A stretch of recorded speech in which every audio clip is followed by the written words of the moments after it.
Hello, I'm Laura Shields, staff developer at Shelby County Schools in Shelbyville, Kentucky. Welcome to our vodcast series, Shelby Speaks Looking Forward. We chose that subtitle for two reasons.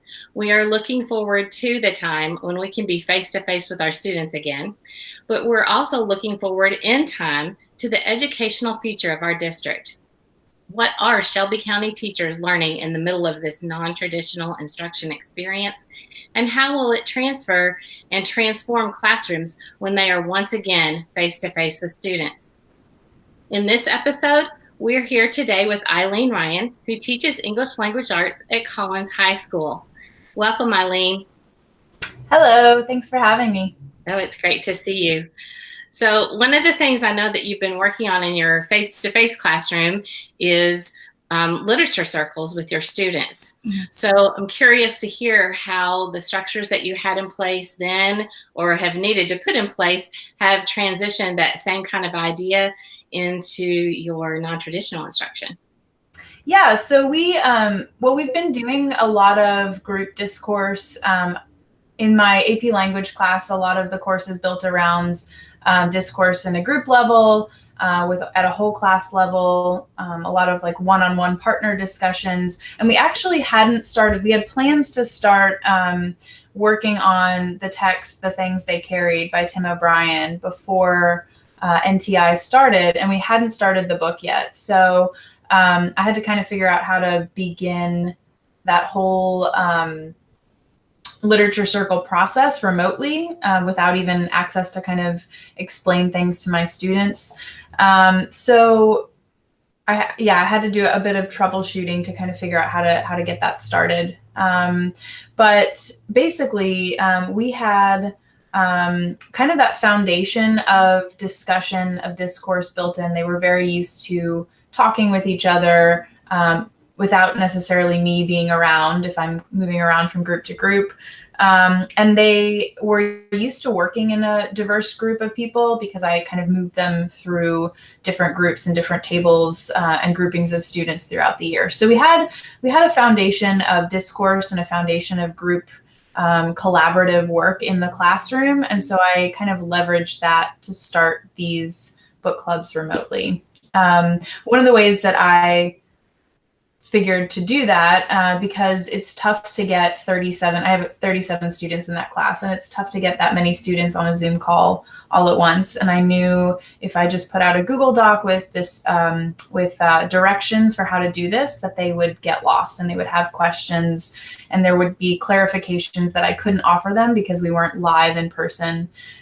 So I decided to put the groups together and choose group leaders and then have a Zoom call with the leaders. And that way, these 6 people can drill me with questions, make sure that they fully understand the process, that they understand all the structures and what they need to do and by when and what can help them. And then they went in turn and had their Zoom calls with their groups to set up the literature circles. So by kind of like empowering those group leaders to take charge, I was able to reach all of my students without having to get them like all in one place at the same time. So that foundation around discourse really served the intent of the literature circle groups. But the challenge was getting really having leaders to lead those groups in a way that they hadn't really done before. Yeah, absolutely. Yeah. So what kind of tools besides Zoom or other things that have had to be put in place really helped you as you made this transition with your students? I think there have been some technical tools that have been helpful and just some structures that have been helpful. Zoom has been wonderful, but also I think like when I've had teacher-student instruction on Zoom with that same class, I haven't figured out how to use it in a way that's not just like me instructing. And when there's 37 students in a Zoom or, 30 or however many are able to show up and I'm talking, not a lot of people want to ask questions. So it becomes very like teacher driven and very one-sided. So I think being able to get out of the way, like I'm not even in these Zoom calls that they're having with each other. It's really nice because it's just 6 students meeting with each other at a time that they choose. There's a lot of like snacking going on in the Zoom videos that they send me. And they're all over the place. They're outside, they're in their room. And so that flexibility that Zoom provides has been really helpful. And then also I'm going to share this document. I just put together a Google Doc, and that was another thing my students were very used to, is using Google Classroom and using collaborative documents. And so they were able to kind of see what responsibilities they had individually and as a group. They were able to see like clear information about dates and when things needed to be finished by. And then I gave them a suggested structure to follow. So just being able to use Google Documents and some of those collaborative tech interfaces has been really helpful for them to kind of keep things going. That's really great. And I'm sure that it's really interesting to see into a literature circle that you weren't a part of or weren't really even listening into in real life. And and I'm sure there's probably a lot of successes that you're seeing in that too. It's been really awesome. It's funny. I have 7 lit circles, so I'm watching 7 hours of Zooms. I kind of like put them on and I'm doing other things, but I'm also listening for what's going on. And sometimes I just get so caught up in what they're talking about, I stop everything and I'm just like watching. But they know that it's being sent to me, and that double layer of accountability is nice. Like they want to show up to a Zoom with their peers that they've been assigned to be in this group with, like knowing about the book and having their questions ready, but also they know that the video is coming to me. And there's some funny moments where, they're kind of saying like, I can't believe we're talking about this and Miss Ryan's going to be watching, like, he blew him up with a grenade, because it's a book about war. So there's a lot of like intense subject matter, but yeah, it's really cool to see how they just run with these questions and these discussions and how insightful they are. And I'm totally not a part of the process at all. It's really nice. So you clearly value discourse and student collaboration and learning. And now you've been able to implement it in this new way.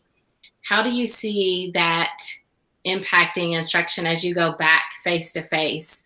Are there structures or processes that you've used that you think will transform what you'll do in the future with literature circles face to face?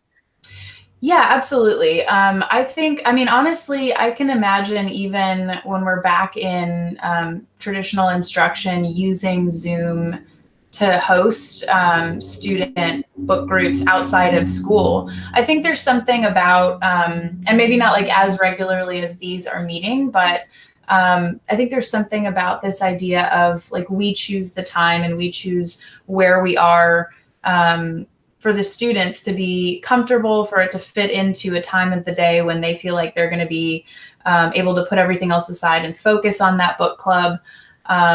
And I think that there's just a bit more freedom in that than like what they get when they have to be at school and they have to be in English class, that I really like. I also have never leaned on student leaders as hard as I am now, mostly because I have trouble letting go and giving up control because I'm worried about everything being done perfectly.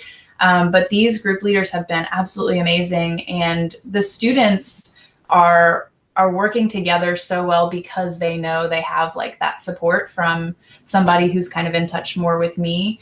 So I think I'll definitely do a lot more of that, just sort of empowering different students to take leadership roles where I can kind of get out of the way and let them guide their peers. Mm-hmm. So if you could give some advice to Mrs. Ryan before NTI, what would be the big advice you would give yourself planning forward? I think, honestly, like what I will take away from this and what I wish I had done earlier are very similar. Just sort of trusting that my students can do a lot more without me there than I think maybe. And giving them space to make more choices and lean on each other a little bit more without me hovering so much. So it sounds like this time has really given you an opportunity to rely on student leadership, as well as find ways to personalize that you're really finding some great success in.